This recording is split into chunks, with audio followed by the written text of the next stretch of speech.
அகிலம் நியூஸ் நேயர்களுக்கு வணக்கம். இன்றைய நாளுக்கான மதிய நேர பிரதான செய்திகள். விரிவான செய்திகளுக்குள் செல்வதாக முதலில் இன்றைய தலைப்புச் செய்திகள். புத்தாண்டில் QR முறைமையில் ஏற்படவுள்ள மாற்றம், ஜனாதிபதியின் அதிரடி அறிவிப்பு. விஜித ஹேரத் அடுத்த மாதம் ரஷ்யா பயணம். கட்டுநாயக்க விமான நிலையத்தில் பல மில்லியன் ரூபாய் போதைப் பொருட்களுடன் சிக்கிய நபர். இன்று நள்ளிரவு முதல் கொத்து ஃப்ரைட் ரைஸ் விலைகளில் மாற்றம். பாரியளவில் உயர்ந்த எரிவாயுவின் விலை. கூறிய ஆயுதங்களால் தாக்கி ஒருவர் கொலை, ரத்தினபுரியில் சம்பவம். QR முறைமை மற்றும் விடுமுறை தினங்களில் மாற்றம். யாழ் உள்ளிட்ட பகுதிகளில் கொடி தீர்க்கப் போகும் கனமழை. கொழும்பில் சீன பெண் கூறிய ஆயுதத்தால் தாக்கி கொலை, சிக்கிய சந்தேக நபர். தமிழகம் போலீசாரால் 2000 லிட்டர் டீசல் மீட்பு, 2 கைது. தொடர்வன விரிவான செய்திகள். நாட்டின் டிஜிட்டல் பொருளாதாரத்தில் புதிய மைல்கல்லை குறிக்கும் வகையில் தேசிய QR கொடுப்பனவுகளை பிரபலப்படுத்தும் திட்டத்தை ஜனாதிபதி அனுரகுமார் திசாநாயக்க இன்று ஆரம்பித்து வைத்துள்ளார். நாட்டின் டிஜிட்டல் பொருளாதாரத்தின் புதிய மைல்கல்லை குறிக்கும் வகையில் திட்டத்தை ஆரம்பித்து வைக்கப்பட்டுள்ளது. இதன்போது ஜனாதிபதி மேலும் உரையாற்றுகையில், சமூகத்திற்கு தேவையான வினைத்திறனான விடயங்களை உள்வாங்குவதற்கான ஊக்கத்தினை அதிகாரிகள் வழங்க வேண்டும் என ஜனாதிபதி தெரிவித்துள்ளார்.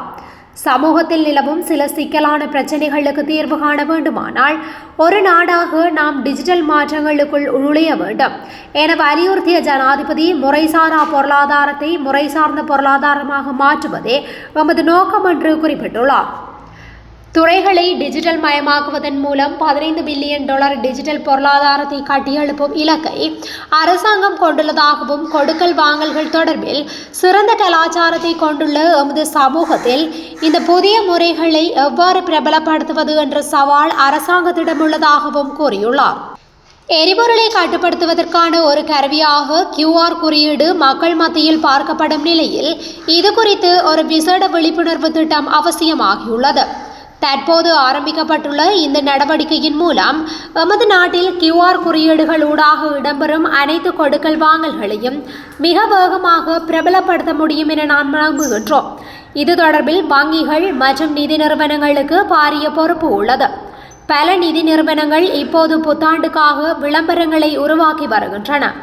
இந்த வாய்ப்பை பயன்படுத்தி கொண்டு புத்தாண்டு கால கொடுக்கல் வாங்கல்களை QR குறியீடுகள் ஊடாக மேற்கொள்ளப்படும் கொடுக்கல் வாங்கலாக மாற்ற முடிந்தால் அது ஒரு சிறந்த திருப்புமுனையாக அமையும்.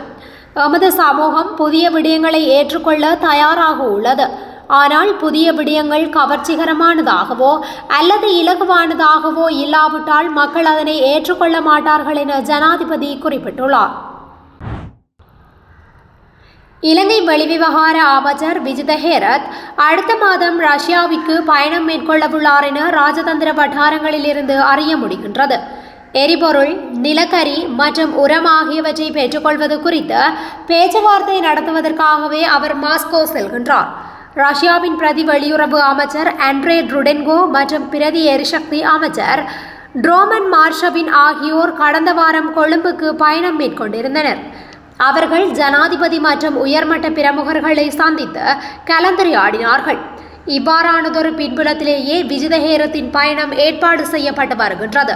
ரஷ்யாவில் இருந்து எரிபொருள் கொள்வனவு செய்வதற்கு விதிக்கப்பட்டிருந்த தடைகளை அமெரிக்கா தளர்த்தியுள்ளமை குறிப்பிடத்தக்கது. 113.4 மில்லியன் ரூபாய் மதிப்புள்ள பெருமளவு குஷ் போதைப் பொருள் கையிருப்பை வைத்திருந்ததாக கண்டறியப்பட்ட இலங்கை பயணியொருவர் கட்டுநாயக்க விமான நிலையத்தில் கைது செய்யப்பட்டுள்ளார். குறித்த நபர் இன்று சுங்க போதைப் பொருள் கட்டுப்பாட்டு பிரிவு அதிகாரிகளால் கைது செய்யப்பட்டுள்ளதாக தெரிவிக்கப்படுகின்றது. வெளியான தகவல்களின்படி கொழும்பு ஸ்லேப் தீவில் வசிக்கும் 45 வயதான கூலி தொழிலாளியான அந்த சந்தேக நபர் புதுடில்லியிலிருந்து காலை 6:50 மணிக்கு வந்தடைந்துள்ளார். அவரது பயணப்பையில் சாக்லேட் உரைகளுக்குள் மறைத்து வைக்கப்பட்டிருந்த 11.340 கிலோகிராம் குஷ் போதைப் பொருளை அதிகாரிகள் கண்டுபிடித்துள்ளனர். இந்நிலையில் கைது செய்யப்பட்ட பயணியும் கைப்பற்றப்பட்ட போதைப் பொருளும் மேலதிக விசாரணைக்காக கட்டுநாயக்க விமான நிலைய போலீஸ் போதைப் பொருள் பிரிவிடம் ஒப்படைக்கப்பட்டுள்ளதாக தெரிவிக்கப்பட்டுள்ளது. சமையல் எரிவாயுவின் விலை அதிகரிப்பினை தொடர்ந்து சில உணவுகளின் விலையும் அதிகரிக்கப்பட்டுள்ளதாக தகவல் வெளியாகியுள்ளது. இந்த புதிய விலை மாற்றம் இன்று நள்ளிரவு முதல் நடைமுறைக்கு வரும் என்றும் அகில இலங்கை சிற்றுண்டிச்சாலைகள் மற்றும் உணவக உரிமையாளர்கள் சங்கம் தெரிவித்துள்ளது. லிட்ரோ சமையல் எரிவாயு கொள்கலன்களின் விலை நேற்று நள்ளிரவு முதல் நடைமுறைக்கு வரும் வகையில் அதிகரிக்கப்பட்டுள்ளதாக அந்த நிறுவனத்தின் தலைவர் தெரிவித்துள்ளார். அதன்படி 12.5 கிலோகிராம் நிறையுடைய சமையல் எரிவாயு கொள்கலனின் விலை 775 ரூபாவால் அதிகரிக்கப்பட்டுள்ளதற்கு அமைய அதன் புதிய விலை 4765 ரூபாவாகும். 5 கிலோகிராம் நிறையுடைய சமையல் எரிவாயு கொள்கலனின் விலை 308 ரூபாவால் அதிகரிக்கப்பட்டுள்ள நிலையில் அதன் புதிய விலை 1910 ரூபாவாகும். 2.3 கிலோகிராம் நிறையுடைய சமையல் எரிவாயு கொள்கலனின் விலை 140 ரூபாவால் அதிகரிக்கப்பட்டுள்ளது. இதன்படி அதன் புதிய விலை 890 ரூபாவாகும். இந்த நிலையில் சமையல் எரிவாயு விலை அதிகரிப்பை தொடர்ந்து கொத்து, ஃப்ரைட் ரைஸ் மற்றும் சோற்றுப்பொதி ஆகியவற்றின் விலை 20 ரூபாவினால் அதிகரிக்கப்பட்டுள்ளது. இதேவேளை சிற்றுண்டிகளின் விலை 10 ரூபாவால் குறைக்கப்பட்டுள்ளதாக அகில இலங்கை சிற்றுண்டி சாலைகள் மற்றும் உணவக உரிமையாளர்கள் சங்கம் தெரிவித்துள்ளமை குறிப்பிடத்தக்கது.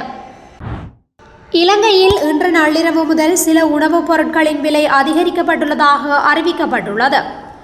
இந்த விடயத்தில் அகில இலங்கை சிற்றுண்டிச்சாலைகள் மற்றும் உணவக உரிமையாளர்கள் சங்கம் அறிவித்துள்ளது. அதன்படி கொத்து, ஃப்ரைட் ரைஸ் மற்றும் உணவுப் பொதிகளின் விலைகளில் 20 ரூபாய் அதிகரிக்கப்பட்டுள்ளது. எனினும் சிற்றுண்டிகளின் விலை 10 ரூபாவால் குறைக்கப்பட்டுள்ளதாக குறித்த சங்கம் கூறியுள்ளது. நேற்றைய தினம் சமையல் எரிவாயுவின் விலைகள் திடீரென பாரிய அளவில் அதிகரிக்கப்பட்டுள்ள நிலையில் இவ்வாறு உணவுகளின் விலைகளில் மாற்றம் செய்யப்பட்டுள்ளமை குறிப்பிடத்தக்கது. ரத்தினபுரி பனாமுறை பேயாதுர பகுதியில் நபரொருவர் கூர்மையான ஆயுதங்களால் தாக்கப்பட்டு கொலை செய்யப்பட்டுள்ளதாக தகவல் வெளியாகியுள்ளது. நேற்று இடம்பெற்ற இந்த சம்பவத்தில் அதே பகுதியைச் சேர்ந்த 46 வயதுடைய ஒருவரே உயிரிழந்துள்ளதாக காவல்துறையினர் அடையாளம் கண்டுள்ளனர். சம்பவம் தொடர்பில் மேலும் தெரிய வருகையில் குறித்த நபர் நேற்றிரவு அப்பகுதியில் உள்ள வேறொரு வீட்டிற்கு சென்றிருந்த போது அங்கிருந்த இருவர் அவரை தாக்கியதுடன் கூர்மையான ஆயுதங்களாலும் தாக்கியுள்ளார். இதனை அடுத்து பலத்த காயங்களுக்குள்ளாகி வைத்தியசாலையில் அவர் அனுமதிக்கப்பட்ட நிலையில் சிகிச்சை பலனின்றி உயிரிழந்துள்ளார். இந்த கொலைக்கான காரணம் இதுவரை வெளியாகவில்லை என காவல்துறையினர் தெரிவித்துள்ளனர். குறித்த சம்பவம் தொடர்பில் 2 சந்தேக நபர்கள் காவல்துறையால் கைது செய்யப்பட்டுள்ள நிலையில் சம்பவம் தொடர்பான மேலதிக விசாரணைகளை பனாமுறை காவல்துறையினர் முன்னெடுத்து வருகின்றனர். விடுமுறை தினமாக அறிவிக்கப்பட்ட புதன்கிழமையை மீண்டும் வேலை நாளாக மாற்றுவதற்கும் QR முறைமை மற்றும் ஒற்றை இரட்டை இலக்க முறைமைகளை நீக்கி நிலைமையை வழமைக்கு கொண்டு வர நடவடிக்கை எடுக்க முடியும் என அரசு தரப்பு அறிவித்துள்ளது. மாத்தறையில் நேற்று நடைபெற்ற நிகழ்வொன்றில் கலந்து கொண்டு உரையாற்றும் போதே அமைச்சர் விஜித ஹேரத் தெரிவித்துள்ளார். அமைச்சர் மேலும் தெரிவிக்கையில் மத்திய கிழக்கில் ஏற்பட்ட போர்ச்சூழலால் உருவான எரிசக்தி நெருக்கடியை அரசாங்கம் தற்போது வெற்றிகரமாக முகாமைத்துவம் செய்துள்ளதாக அவர் குறிப்பிட்டுள்ளார்.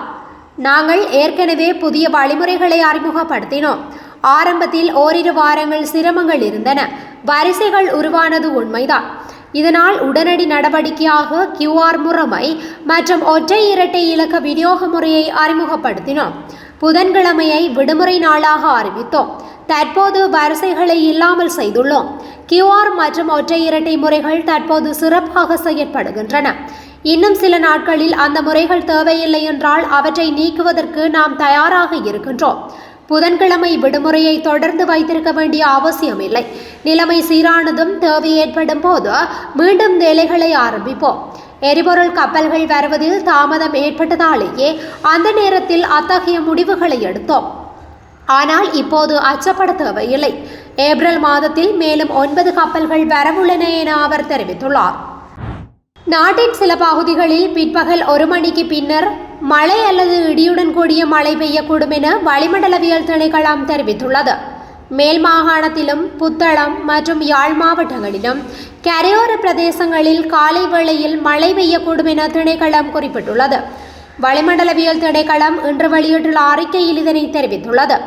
வடக்கு, கிழக்கு, வடமத்திய, மத்திய மற்றும் சபரகமுக மாகாணங்களிலும் புத்தளம், காலி மற்றும் மாத்தறை மாவட்டங்களிலும் பிற்பகல் 2 மணிக்கு பின்னர் மழை அல்லது இடியுடன் கூடிய மழை பெய்யும் என எதிர்பார்க்கப்படுகின்றது. மேல் மாகாணத்திலும் புத்தளம் மற்றும் யாழ் மாவட்டங்களிலும் கரையோர பிரதேசங்களில் காலை வேளையில் மழை பெய்யக்கூடும். மத்திய, ஜப்ரகமுவ மற்றும் மூவா மாகாணங்களிலும் அம்பாறை மாவட்டத்திலும் சில இடங்களில் காலை வேளையில் பனிமூட்டமான வானிலை நிலவும். இடியுடன் கூடிய மழையின் போது தற்காலிகமாக பலத்த காற்று வீசும். மின்னல் தாக்கங்களினால் ஏற்படும் பாதிப்புகளை குறைப்பதற்கு நடவடிக்கை எடுக்குமாறு திணைக்களம் அறிவுறுத்தியுள்ளது. ஹொஹிவலை காவல்துறை பிரிவிற்குட்பட்ட கலுபோவில பகுதியில் உள்ள வீடமைப்பு தொகுதியொன்றில் வெளிநாட்டு பெண்ணொருவர் கூர்மையான ஆயுதத்தால் தாக்கப்பட்டு படுகொலை செய்யப்பட்டிருந்தார். இந்த கொலை சம்பவம் தொடர்பில் தேடப்பட்டு வந்த பிரதான சந்தேக நபர் கைது செய்யப்பட்டுள்ளதாக தெரிவிக்கப்படுகின்றது. கடந்த மார்ச் 23ஆம் திகதி இடம்பெற்ற இந்த கொலை சம்பவம் தொடர்பில் ஹொஹிவலை காவல்துறையினர் விசாரணைகளை முன்னெடுத்து வருகின்றனர். இந்த நிலையில் மேல் மாகாண தெற்கு குற்றத்தடுப்பு பிரிவினருக்கு கிடைத்த ரகசிய தகவலின் அடிப்படையில் நேற்று கொள்ளுப்பட்டி ஸ்ரீமத் அனகாரிகா தர்மபால மாவட்டத்தில் அமைந்துள்ள ஹோட்டல் ஒன்றில் வைத்து சந்தேக நபர் கைது செய்யப்பட்டுள்ளார். கைது செய்யப்பட்டவர் 26 வயதுடைய சீன நாட்டவர் என அடையாளம் காணப்பட்டுள்ளார். இதன்போது சந்தேக நபரிடமிருந்து 3 கேமராக்கள் மற்றும் 2 கிராம் 20 மில்லிகிராம் ஐஸ் போதைப் பொருள் என்பன கைப்பற்றப்பட்டுள்ளன.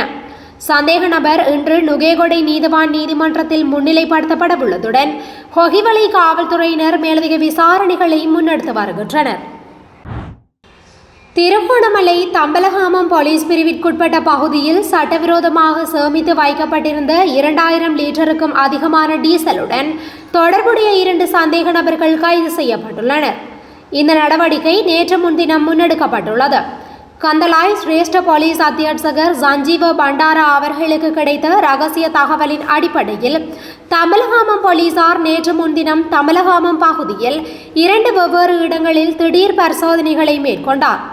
கந்தலாய் போலீஸ் பிரிவின் உயர்மட்ட அதிகாரிகளின் வழிகாட்டலில் முன்னெடுக்கப்பட்ட இந்த சுற்றிவளைப்பின் போது மறைத்து வைக்கப்பட்டிருந்த 2000 லிட்டருக்கும் அதிகமான டீசல் கைப்பற்றப்பட்டது.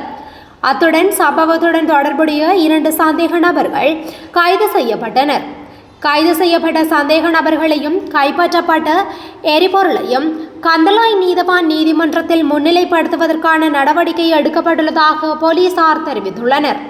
இந்த சம்பவம் தொடர்பில் தம்பலகாமம் போலீசார் மேலதிக விசாரணைகளை முன்னெடுத்து வருகின்றமை குறிப்பிடத்தக்கது. இத்துடன் இன்றைய நாளுக்கான மதிய நேர பிரதான செய்திகள் நிறைவடைகின்றன. தொடர்ந்தும் இதுபோன்ற செய்திகளை உடனுக்குடன் அறிந்து கொள்ள அகிலம் நியூஸுடன் இணைந்திருங்கள். நன்றி, வணக்கம். அகிலம், மாற்றத்திற்கான மக்கள் குரல். இந்த வீடியோ பிடிச்சிருந்தா லைக் பண்ணுங்க, கமெண்ட் பண்ணுங்க, ஷேர் பண்ணுங்க. மறக்காம கீழே இருக்க பெல் ஐகானை கிளிக் பண்ணுங்க.